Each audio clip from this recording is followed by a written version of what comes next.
أعوذ بالله من الشيطان الرجيم నేను శపించబడిన బహిష్కరించబడిన శైతాన్ నుండి రక్షణ పొందటానికి అల్లాహ్ శరణు వేడు.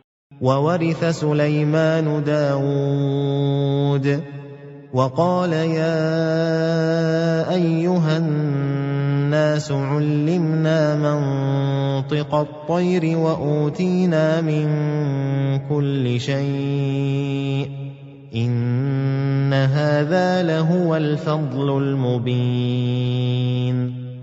మరియు సులైమాన్ దావూద్కు వారసుడయ్యాడు.